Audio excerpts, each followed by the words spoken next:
काफी लंबे इंतजार के बाद में फाइनली आज प्रशांत किशोर मीडिया से रूबरू हुए। ये किसी नेता की प्रेस कॉन्फ्रेंस नहीं लग रही थी, बल्कि एक थके हुए इंसान की स्वीकारोक्ति लग रही थी। प्रशांत किशोर ने सबसे पहले कहा, टीम का कप्तान मैं हूं, गलती भी मेरी है लेकिन गुनाह नहीं है। इस एक लाइन में कोई दिखावा नहीं था, बस एक ईमानदार दर्द था।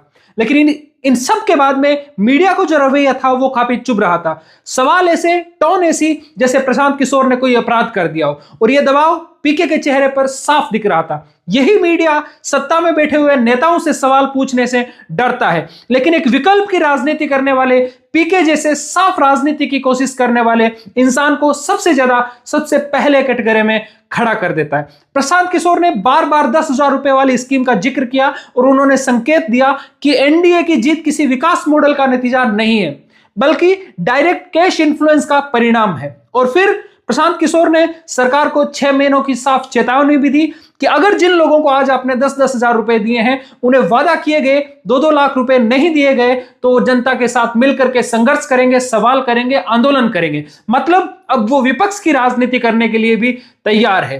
प्रशांत किशोर जानते हैं और हम भी जानते हैं कि 10-15 लाख लोगों को भी अगर 2-2 लाख रुपए देने का सरकार मन बनाए तो यह आर्थिक रूप से लगभग असंभव लगता है। मीडिया ने उनसे ताना भी मारा और कहा कि आपने तो कहा था जदयू को 25 से सीटें ज्यादा मिली तो राजनीति छोड़ दूंगा। तो प्रशांत किशोर ने बड़ी चतुराई से इसे डिफेंड किया कि मैं राजनीति कर ही कहां रहा हूं, मेरे पास तो कोई पद नहीं है, कोई पोस्ट नहीं है, और राजनीति छोड़ने का मतलब बिहार को छोड़ना तो नहीं है। मैंने ये तो नहीं कहा था, मैं बिहार की जनता की बात करता रहूंगा। इस तरीके से उन्होंने सवाल भी काट दिया और स्थिति भी साफ कर दी कि राजनीति नहीं छोड़ रहे हैं। हालांकि उन्होंने यह भी कहा कि अगर सरकार अगले 6 महीने के अंदर 2 लाख रुपए प्रति व्यक्ति को दे देती है तो मैं राजनीति छोड़ने पर विचार भी कर सकता हूं। यह एक अच्छा दांव था, विपक्ष वाला दांव था।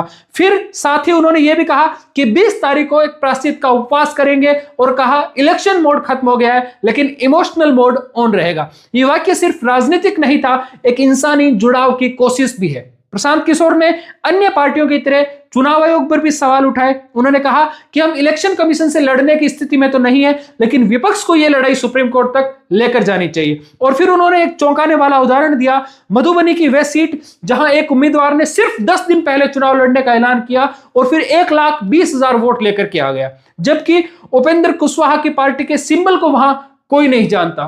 प्रशांत किशोर ने कहा यह नॉर्मल नहीं लग रहा, इसमें थोड़ा डाउट लग रहा है।